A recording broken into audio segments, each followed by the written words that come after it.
दिनांक रविवार 12 अप्रैल 1885, दिन के 3 बजे होंगे। श्री रामकृष्ण कलकत्ते में भक्तों के साथ बलराम के बैठक खाने में बैठे हुए हैं। गिरीश, मास्टर महाशय और बलराम हैं। धीरे धीरे छोटे नरेंद्र, पलटू, द्विज, पूर्ण, महेंद्र मुखर्जी आदि कितने ही भक्त आए। ब्रह्म समाज के त्रैलोक्य सान्याल और जय गोपाल सेन भी आए हैं। स्त्री भक्तों में भी बहुत सी स्त्रियां आई हुई हैं। वे चिक की आड़ में बैठी हुई श्री रामकृष्ण के दर्शन कर रही हैं। मोहिनी मोहन की स्त्री भी आई हुई है। लड़के के गुजर जाने पर इनकी पागल जैसी अवस्था हो गई है। वे तथा उनकी तरह शोक संतप्त और भी कितनी ही स्त्रियां आई हुई हैं। उन्हें विश्वास है कि श्री रामकृष्ण के पास अवश्य ही शांति मिलेगी। मास्टर ने आके देखा श्री रामकृष्ण भक्तों के साथ बैठे हुए अपनी साधना और अनेक विध आध्यात्मिक अवस्था की बातें कर रहे हैं। मास्टर ने आकर श्री रामकृष्ण को भूमिष्ठ हो प्रणाम किया और उनकी आज्ञा पा उनके पास बैठ गए। श्री रामकृष्ण भक्तों से कहते हैं, उस समय साधना के समय ध्यान करता हुआ मैं देखता था, एक आदमी हाथ में त्रिशूल लिए हुए मेरे पास बैठा रहता था। मुझे डराता था, अगर मैं ईश्वर के चरण कमलों में मन ना लगाऊं तो वो वही त्रिशूल भोंक देगा।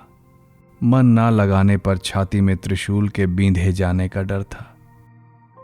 कभी कभी माँ ऐसी अवस्था कर देती थी कि नित्य से उतरकर मन लीला में आ जाता था और कभी लीला से नित्य पर चढ़ जाता था।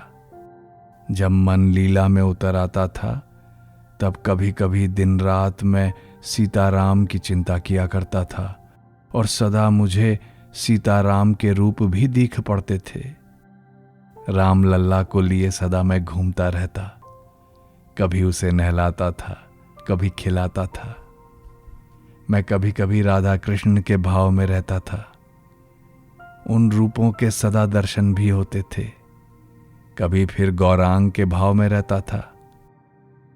ये 2 भावों का मेल था, पुरुष और प्रकृति के भावों का। इस अवस्था में सदा ही गौरांग के दर्शन होते थे। फिर ये अवस्था बदल गई। तब लीला को छोड़कर मन नित्य में चढ़ गया। सहजन के पत्ते और तुलसी के दल सब एक से जान पड़ने लगे। फिर ईश्वरी रूप देखना अच्छा नहीं लगा। मैंने कहा, तुमसे तो विच्छेद हो जाता है। तब मैंने उनसे अपना मन निकाल लिया। कमरे में देवी देवताओं की जितनी तस्वीरें थी सब हटा दी। केवल उस अखंड सच्चिदानंद, उस आदि पुरुष की चिंता करने लगा। स्वयं दासी भाव से रहने लगा, पुरुष की दासी। मैंने सब तरह की साधनाएं की हैं। साधना 3 प्रकार की है, सात्विक, राजसिक और तामसिक। सात्विक साधना में उन्हें व्याकुल होकर पुकारा जाता है अथवा केवल उनका नाम मात्र लिया जाता है। दूसरी कोई फलाकांक्षा नहीं रहती। राजसिक साधना में अनेक तरह की क्रियाएं करनी पड़ती हैं। इतने बार पुरुष चरण करना होगा, इतने तीर्थ करने होंगे, षोडशोपचारों से पूजा करनी होगी, ये सब। तामसिक साधना तमोगुण का आश्रय लेकर की जाती है। जय काली, क्या तू दर्शन ना देगी? ये देख, गले में छुरी मार लूंगा अगर तू दर्शन ना देगी। इस साधना में शुद्धाचार नहीं है, जैसे तन्वोक्त साधना। उस अवस्था में, साधना अवस्था में बड़े विचित्र विचित्र दर्शन होते थे। आत्मा का रमण मैंने प्रत्यक्ष किया। मेरी ही तरह का एक आदमी मेरी देह में समा गया और षट पद्मों के हरेक पद्म में वो रमण करने लगा। 6 पद्म मुंधे हुए थे। उसके रमण के साथ ही हरेक पद्म खुलकर ऊर्ध्व मुख हो जाने लगा। इस तरह मूलाधार, स्वाधिष्ठान, मणिपुर, अनाहत, विशुद्ध, आज्ञा और सहस्रार पद्म खिल गए और मैंने प्रत्यक्ष देखा उनके मुख जो नीचे थे ऊपर हो गए। साधना के समय ध्यान करता हुआ मैं अपने पर दीपशिखा के भाव का आरोप करता था। जब हवा नहीं रहती थी तब वो बिल्कुल नहीं हिलती, इसी भाव का आरोप करता था। ध्यान में गंभीर होने पर बाहरी ज्ञान का नाश हो जाता है। एक व्याध पक्षी मारने के लिए निशाना साध रहा था। उसके पास ही से दूल्हा बाराती, गाड़ी, घोड़े, बाजे, कहार बड़ी देर तक जाते रहे, परंतु उसे कुछ भी होश न था। वो नहीं समझ सका कि पास से बारात कब निकल गई। एक आदमी अकेला एक तालाब के किनारे मछली मारने के लिए बैठा था। बड़ी देर के बाद बंसी का शोला हिला। कभी कभी वो पानी में कुछ डूब भी जाता था। तब उसने बंसी को झपाटे के साथ खींचने की कोशिश की। इसी समय किसी राहगीर ने आकर उससे पूछा, महाशय, अमुक बनर्जी का घर कहाँ है? क्या आप बतला सकोगे? उत्तर कुछ भी न मिला। यह आदमी उस समय बंसी खींचने की ताक में था। पथिक ने बार बार ऊंचे स्वर में कहा, महाशय, अमुक बनर्जी का घर क्या आप बतला सकोगे? उधर उस आदमी को होश था ही नहीं। उसका हाथ कांप रहा था, बस शोले पर उसकी निगाह थी। तब पथिक नाराज हो वहां से चला गया। वो जब बड़ी दूर चला गया तब इधर शोला बिल्कुल डूब गया और उस आदमी ने झट बंसी खींचकर मछली को जमीन पर ला गिराया।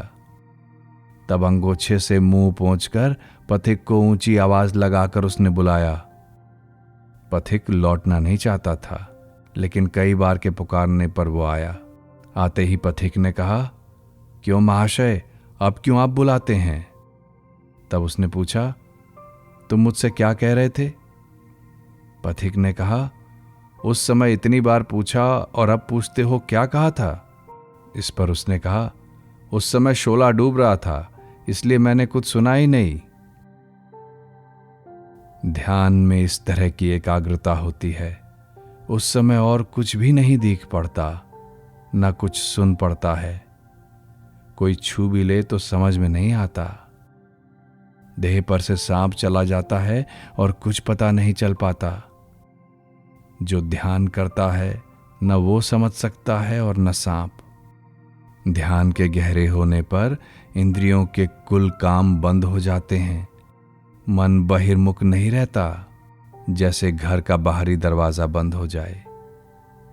इंद्रियों के विषय 5 हैं, रूप, रस, गंध, स्पर्श, शब्द। ये बाहर पड़े रहते हैं। ध्यान के समय पहले पहल इंद्रियों के सब विषय सामने आते हैं। ध्यान के गंभीर होने पर वे फिर नहीं आते, सब बाहर पड़े रहते हैं।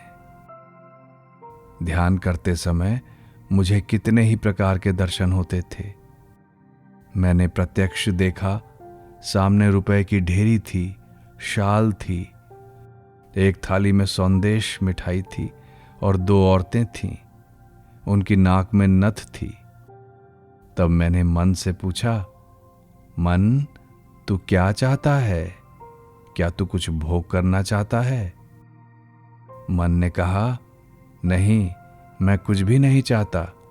ईश्वर के पाद पद्मों को छोड़ मैं और कुछ नहीं चाहता। स्त्रियों का बाहर भीतर सब मुझे दिख पड़ने लगा, जैसे शीशे की अलमारियों की कुल चीजें बाहर से दिख पड़ती हैं। उनके भीतर मैंने देखा मल, विष्ठा, कफ, लार, आंतें, यही सब। जो हीन बुद्धि के हैं वे ही सिद्धियां चाहते हैं। बीमारी अच्छा करना, मुकद्दमा जीतना, पानी के ऊपर से पैदल निकल जाना, ये सब। जो शुद्ध भक्त है वो ईश्वर के पाद पद्मों को छोड़कर और कुछ नहीं चाहते। हृदय ने एक दिन कहा, मामा, मां से कुछ शक्ति की प्रार्थना करो, कुछ सिद्धि मांगो। मेरा बालक का स्वभाव। काली मंदिर में मैंने मां से कहा, मां, हृदय कुछ शक्ति और सिद्धि मांगने के लिए कहता है। उसी समय मां ने दिखलाया, एक बूढ़ी वैश्या, उम्र 40 की होगी, सामने से आकर मेरी ओर पीछा करके पाखाने फिरने लगी। मां ने दिखलाया, विभूति इसी बूढ़ी वैश्या की विष्ठा है। तब मैं हृदय के पास जाकर उसे डांटने लगा। कहा, तूने क्यों मुझे ऐसी बात सिखलाई? तेरे लिए ही तो मुझे ऐसा हुआ। जिनमें कुछ विभूतियां रहती हैं उन्हें ही प्रतिष्ठा, सम्मान ये सब मिलता है। बहुतों की इच्छा होती है मैं गुरुआई करूं, 5 आदमी मुझे माने, शिष्य सेवा करें। लोग कहेंगे गुरुचरण के भाई का समय आजकल निहायत अच्छा है। कितने ही लोग जाते हैं, चेल चपाटे भी बहुत से हो गए हैं। घर में चीजों का ढेर लगा रखा है, कितनी चीजें लोग ला ला कर दे रहे हैं। वो चाहे तो उसमें ऐसी शक्ति है कि कितने ही आदमियों को खिला दे।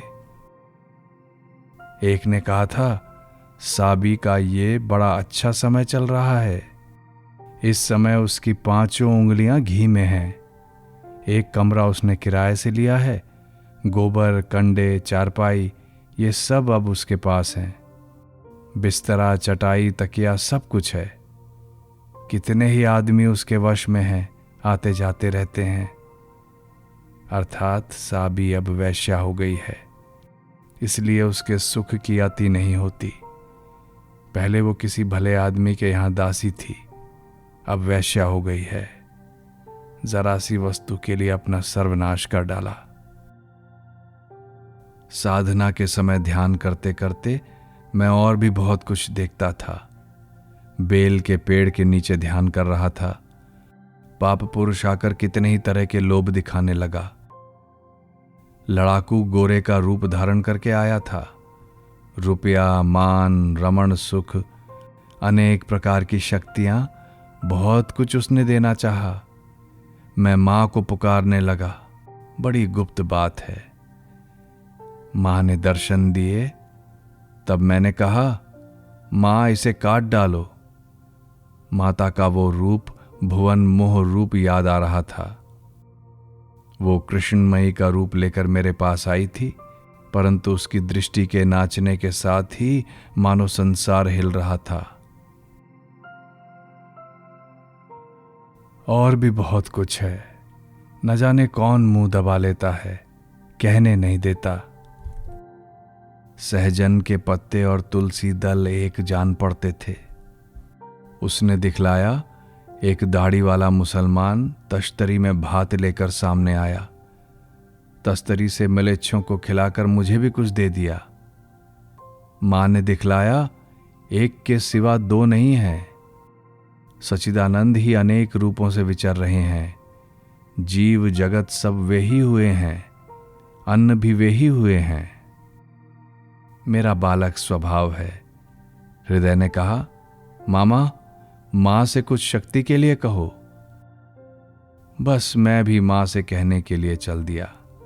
ऐसी अवस्था में उसने रखा है कि जो व्यक्ति पास रहेगा उसकी बात माननी पड़ती है।